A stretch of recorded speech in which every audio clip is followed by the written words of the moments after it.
Assalamualaikum warahmatullahi wabarakatuh. Alhamdulillah wassalatu wassalamu ala Rasulillah wa ala alihi wa sahbihi ajma'ina amma ba'd. First of all, thank to Allah Subhanahu wa taala who has given us blessing. Secondly, salawat and salam to our Prophet Muhammad sallallahu alaihi wasallam. How are you today? I hope everyone is in good condition today. Inshallah, today we are gonna continue our material in Fiqh Tahara. Our material today is about mengusap khuf, ya, mengusap khuf. Oke, baik. Para santri yang semoga selalu dirahmati oleh Allah Subhanahu wa taala.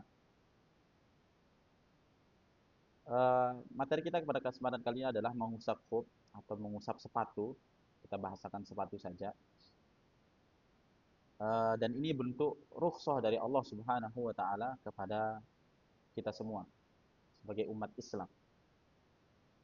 Kalau kita coba melihat di belahan dunia lainnya, ada memang negara-negara atau bagian bumi yang ekstrim cuacanya, sehingga mereka membutuhkan untuk menggunakan sepatu atau kaos kaki yang tebal itu terus-menerus. Ya. Ya. Karena mungkin cuacanya sangat dingin, sehingga berat bagi mereka untuk melepas sepatu atau kaos kaki tebal mereka. Seperti itu. Sehingga syariat al-mashu 'alal khufain adalah solusi, adalah keringanan bagi umat Islam. Kalau kita, mungkin kalau sebagian bertanya, apa sih pentingnya buat kita Indonesia yang cuaca di sini ini relatif tidak ekstrim gitu? Apakah ada manfaatnya buat kita syariat ini? Jelas ya. Ada keadaan tertentu ketika misalkan kita bersafar, kita di atas bis, ya. Ternyata bisnya macet misalkan, sehingga masuk waktu sholat. Ya. Sehingga kita harus sholat, sedangkan sholat itu butuh bersuci terlebih dahulu. Ya. Nah, kalau kita sudah siapkan diri kita memakai sepatu atau kaos kaki sebelumnya dengan kita berwudu sempurna terlebih dahulu, kemudian kita memakai sepatu atau kaos kaki tersebut, maka akhirnya nanti kita bisa berwudu sempurna dari awal sampai akhir, kecuali sesi basuh kaki kita cukup mengusap kaki kita. Dan sesi basuh kaki adalah sesi yang paling banyak membutuhkan air. Seperti itu. Ya.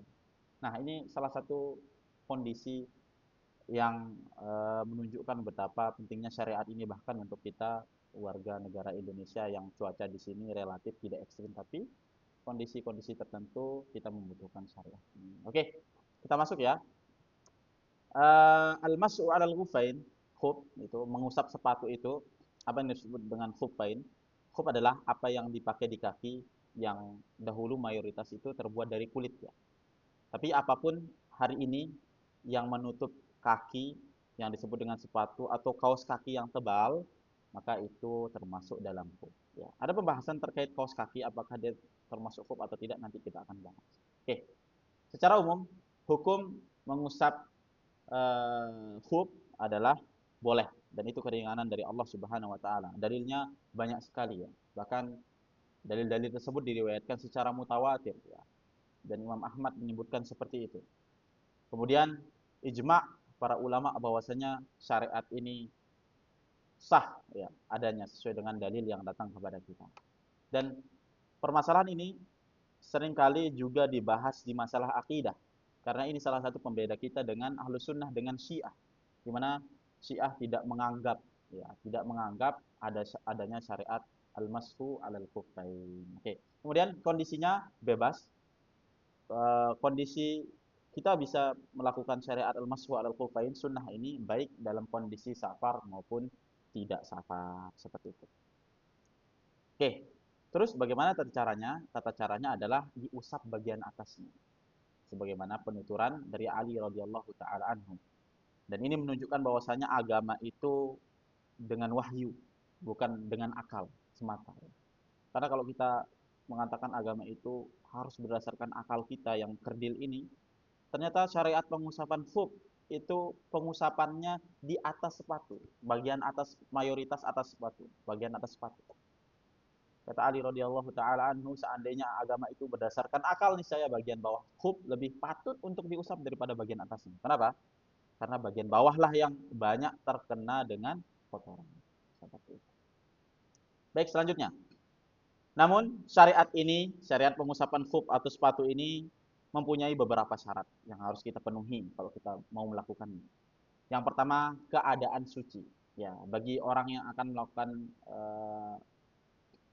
syariat pengusapan khuf, maka pastikan Anda bersuci terlebih dahulu. Bersuci dari hadas kecil dan besar. Jadi, wudhu sempurna terlebih dahulu, baru pakai kaos kakinya atau pakai sepatunya. Ya. Sehingga nanti kalau setelah pakai kaos kaki tersebut atau sepatu tersebut yang awalnya diawali dengan wudhu sempurna, maka nanti pas kentut misalkan melakukan hadas hadas kecil, maka Anda bisa berwudhu dan pada sesi basuh kaki tidak perlu copot sepatu atau kaos kaki, cukup diusap saja.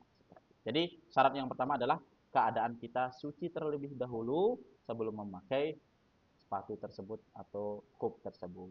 Wudhu sempurna terlebih dahulu.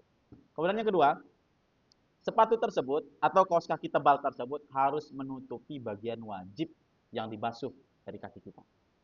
Kan bagian wajib yang dibasuh dari kaki itu kan dari ujung kaki sampai mata kaki. Nah, sepatu-sepatunya harus menutup itu. Maka sepatu-sepatu yang di bawah mata kaki, batasnya itu maka ya, tidak termasuk.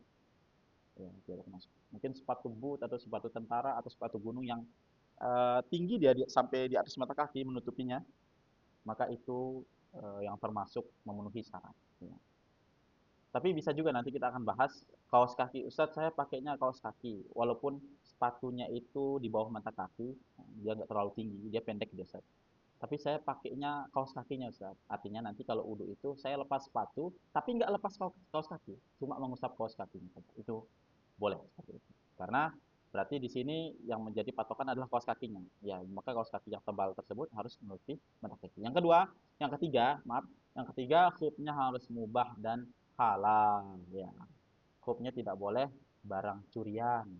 Kaidah mengatakan al-ruqsu la tustabahu bil ma'asi. Rukhsah-rukhsah yang diberikan oleh Allah Subhanahu wa taala itu tidak bisa didapatkan dengan kemaksiatan. Nah, di antaranya adalah kemaksiatan tersebut adalah kita mau pakai melaksanakan syariat pengusapan sepatu tapi ternyata sepatunya dari curian. Seperti itu. Maka tidak dibolehkan. Baik, selanjutnya syarat yang berikutnya adalah khufnya suci. Jadi tidak boleh pakai khuf dari misalkan sepatunya buatan bangkai misalkan, atau sepatunya itu dari kulit babi, anjing seperti dan seterusnya dari khuf-khuf yang atau sepatu yang tidak suci. Kemudian batas pemakaiannya apakah selamanya atau sampai kapan aja enggak. Tapi batas pemakaiannya bagi yang mukim tidak dalam keadaan musafir 1 hari 1 malam. Adapun yang musafir 3 hari 3 malam. Jadi kalau sudah habis masa waktunya 1 hari 1 malam itu, maka silahkan lepas sepatunya, berwudhu sempurna dulu, baru pakai lagi. Nah, berulang hitungan itu 1 hari 1 malamnya. Seperti itu terus. Jadi yang musafir, itu saya saparnya sampai 1 minggu, Ustaz. Berarti 7 hari. Masa saya nggak bisa sampai 7 hari pakai khuf? Bisa aja. Jadi wudhu sempurna pakai khufnya, kemudian 3 hari ke depan, setelah 3 hari baru lepas lagi, uduk sempurna lagi, pakai lagi. Nah, berulang hitungannya dari awal lagi.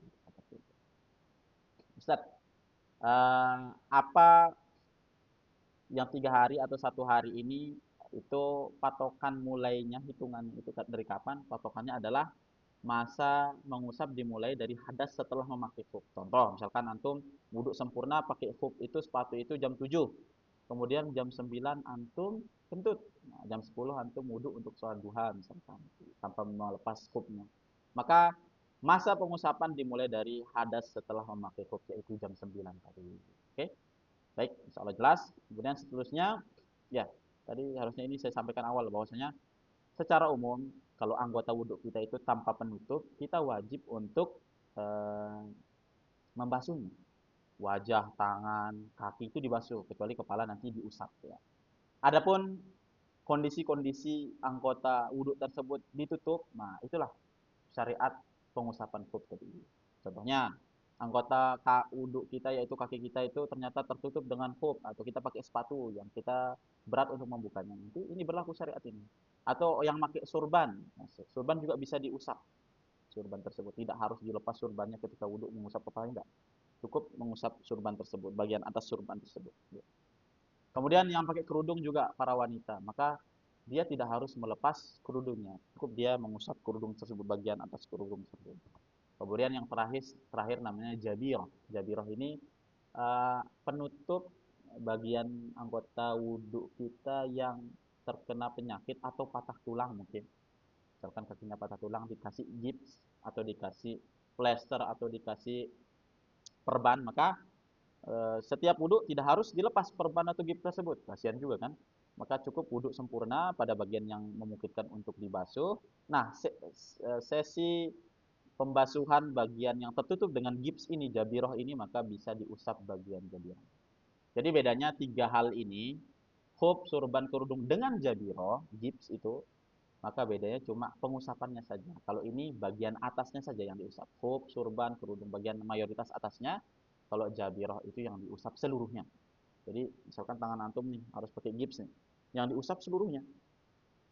Seluruh gips tersebut. Dan ingat, gipsnya nanti itu kadarnya, ukurannya itu ukuran yang dibutuhkan. Itu sesuai penilaian dokter nanti. Jangan harusnya kata dokter segini aja atau minta saya sampai setengah meter aja Pak dokter. Karena kita akan berkaitan dengan sholat nanti. Jadi khufnya jabirah atau gipsnya tersebut ukurannya pertama dia ukuran sesuai kebutuhan penyakit tersebut. Yang kedua, ketika diusap dia diusap seluruhnya, bukan bagian atasnya saja. Kalau khuf, surban, kerudung itu bagian atasnya saja. Seperti itu. Ya, di sini lebih detail lagi saya jelaskan di sini perbedaan-perbedaannya. Nah, di sini menutup syarat-syaratnya diantaranya menutup bagian wudhu yang wajib untuk dibasuh. Kalau jabirah ini sesuai kebutuhan, nggak boleh terlalu dilebihkan seperti itu. Kemudian adapun, nah perbedaannya juga di maksimal pemakaiannya.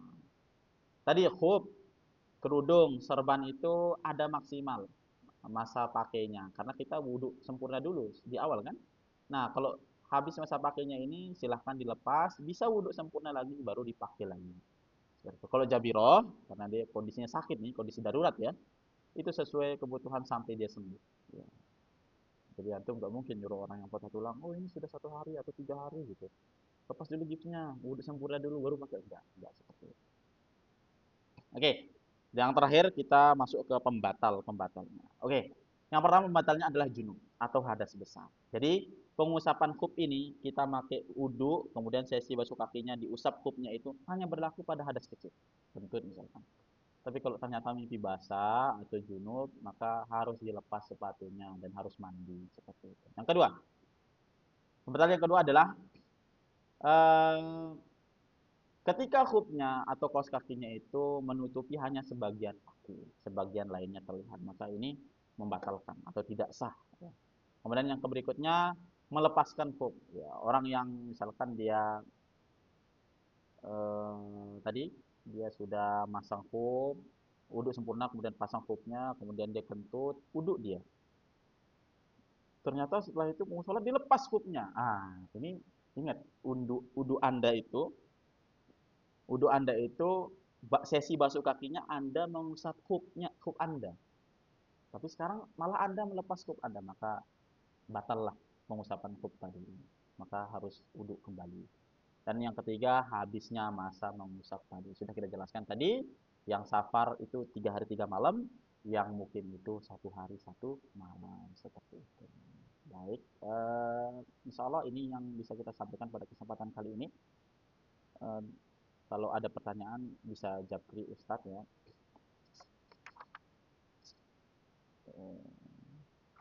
Insya Allah sudah semua kita sampaikan. Ya, tadi saya sempat singgung sedikit.